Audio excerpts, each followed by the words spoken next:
नमस्कार दोस्तों, मैं अर्पित यादव। पहले आप सब लोग इस वीडियो को देखिए जिसमें अखिलेश यादव ने कांग्रेस के प्रदर्शन को लेकर क्या बोला।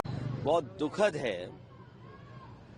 दुखद इसलिए है कि जब लोकतंत्र में ये अधिकार है कि हम किसी पार्टी का जिसकी सरकार उसका विरोध कर सकते हैं, ये वो सरकार है जो विरोध स्वीकार कर ही नहीं सकती है, विरोध को न देख सकती है, विरोध को न सुन सकती है और अपना राग गाते रहते हैं, अपनी राग अलापते रहते हैं।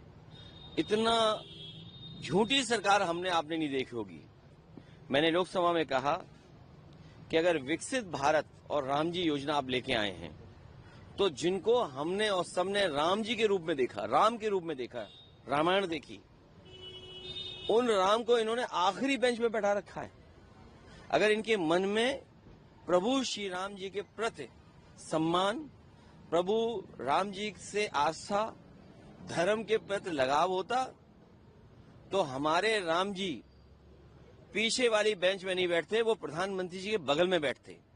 बताइए, लोकतंत्र में हमारे जीते हुए राम जी को आखिरी बेंच में बैठे हुए हैं। और कांग्रेस का विरोध करना ये स्वाभाविक अच्छी बात है, विरोध होना चाहिए। इससे सरकार को जानकारी मिलती है कि जनता किस बात को लेकर के नाराज है या क्या संशोधन उन्हें बिल में करना चाहिए। ये सरकार सच्चाई छिपा रही है। बजट इनका कम हो गया। जो नई योजना इन्होंने बनाई है विकसित भारत राम जी, उसमें उत्तर प्रदेश का बजट कम हो गया है। ग्राम सभाएं कम हो गई हैं। अगर 1000 ग्राम सभाएं कम हो गई तो बजट स्वाभाविक कम हो गया, प्लस ऊपर से बजट कम आएगा।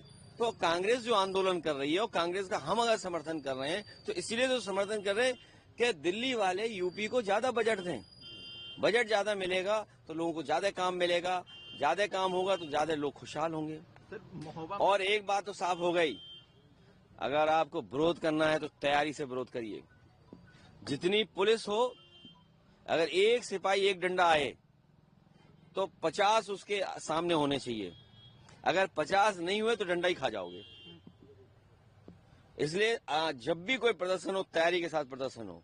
महोबा में सर एक बड़ी घटना सामने देखने को मिली। उद्घाटन के दूसरे दिन ही पानी की टंकी थी वहाँ पे, उसको मैंने कल भी बताया आपको कि जितनी भी भारतीय जनता पार्टी की सरकार में पानी की टंकियां बन रही हैं, वो भ्रष्टाचार का भार सह नहीं पा रही हैं। जो भ्रष्टाचार का भार है वो सह नहीं पा रही टंकियां, जिसकी वजह से टंकियां टूट रही हो। ये पहली घटना नहीं है। मुख्यमंत्री जी जिस समय लखीमपुर थे उस समय भी आप याद होगा कि पानी भरा, पूरी टंकी ढह गई। आगरा में ढह गई, उत्तर प्रदेश में जगह जगह ढह गई है। और इनको पता है कि इनकी टंकी अच्छी नहीं बनी है तो पानी भी पूरा नहीं भरते हैं, आधा पानी भरते हैं। और लगता तो यह है कि भ्रष्टाचार की जो पाइपलाइन है महोबा से सीधी लखनऊ आ रही है, जिसकी वजह से महोबा में वो टंकी गिर गई। और महोबा में बताइए, पानी में दूध मिला रहे थे। दूध में पानी मिलाया जाता है कि पानी में दूध मिलाया जाता है? ये बताओ आप।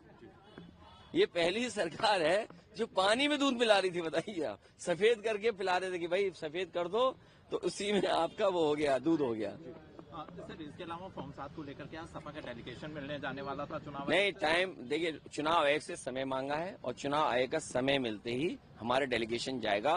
क्योंकि केवल मुसलमानों का, केवल पिछड़ों का, केवल दलितों का, आदिवासियों का, और खासकर जो पढ़ाई लिखाई नहीं समझ सकते हैं, जो हमारे पिछड़े हैं, चाहे वो निषाद हो, कश्यप हो, बातम हो, राजभर हो, प्रजापति हो, पाल हो, तमाम जातियां जो गरीब हैं और जो पढ़ नहीं सकते, उनका ये तरीका निकाल लेंगे फॉर्म 7 से नोटिस दो। और अब क्योंकि फॉर्म 7 में पकड़े जा रहे हैं तो फॉर्म 7 जो गलती कर रहे हैं उसमें कार्रवाई नहीं कर रहे हैं। अब ये नोटिस भिजवा रहे हैं जिससे गरीब आदमी अपना काम छोड़ के फॉर्म भरने लगे। योगी आदित्यनाथ ने कल कहा है कि वंदे मातरम का विरोध करना देशद्रोह के जैसा है, और कल वो परिषद में ये जेनजी लोगों ने नया शब्द निकाला है। ये जेनजी जो हैं बड़े जागरूक नौजवान लोग हैं, कम उम्र के हैं। उन्होंने सीएम का करप्ट माउथ निकाला है, कोई शब्द। मुख्यमंत्री बिष्ट जी, इन्हें पता ही नहीं हो क्या रहा है, इन्हें पता ही नहीं क्या हो रहा है। वंदे मातरम का स्वागत सबने किया, लेकिन वंदे मातरम को कौन नहीं स्वागत करता है? हम वंदे मातरम को हालांकि मुख्यमंत्री जी जानकार कुछ नहीं है, ए आर रहमान, एक मिनट, ए आर रहमान का गाना लगाना, वंदे मातरम, माँ तुझे सलाम, क्या ए आर रहमान ने नहीं गाया गाना? जो मुख्यमंत्री बिष्ट जी हैं, इनके संगी साथी, अनरजिस्टर्ड संगी साथी, उन्होंने कभी वंदे मातरम नहीं गाया। आपको पता है? हाँ, सही कह रहे हो जी, हाँ सही कह रहे हैं। ये जी इसलिए कह रहे हैं कि इनको पता है कि अनरजिस्टर्ड संगी साथियों ने वंदे मातरम कभी नहीं गाया, ना आजादी से पहले गाया, ना आजादी के बाद गाया। तो इन्हें जाकर के अपने अनरजिस्टर्ड संगी साथियों से पूछना चाहिए कि आपने आजादी से पहले वंदे मातरम क्यों नहीं गाया, सुजलाम सुफलाम क्यों नहीं कहा, मातरम क्यों नहीं कहा, सस्य श्यामलाम क्यों नहीं कहा, माँ तुझे सलाम, वंदे मातरम गाइए। सर, वो मुख्यमंत्री जी कह रहे हैं कि एसआईआर की जो प्रक्रिया है, जो फॉर्म की गड़बड़ियां हैं, वो समाजवादी पार्टी। कौन कह रहा है? मुख्यमंत्री कह रहे हैं। मुख्यमंत्री जो चीफ मिनिस्टर बिष्ट हैं, उन्हें कुछ नहीं पता। चीफ मिनिस्टर बिष्ट साहब को कुछ नहीं पता, वो बेईमानी में लग गए हैं और जितने हमारे गरीब पिछड़े, इन सबको उलझा दिया है और नौजवानों को नौकरी रोजगार न देना पड़े, इसलिए परेशान कर रहे हैं। सर, मुख्यमंत्री कह रहे हैं जेपीएनआईसी और रिवर फ्रंट मामले में बड़ा घोटाला हुआ है। जेपीएनआईसी के बनाने वाले हमारे आसपास घूम रहे हैं। जेपीएनआईसी देखिए, जेपीएनआईसी जिसने बनाया वो बीजेपी में चला गया, ये पता है आपको? ये पता है कि नहीं पता है? लो, ये क्या बात है? कौन चैनल है बताओ? एएनआई है। एएनआई को ये नहीं पता है कि जेपीएनआईसी जिसने बनाया वो बीजेपी में चला गया।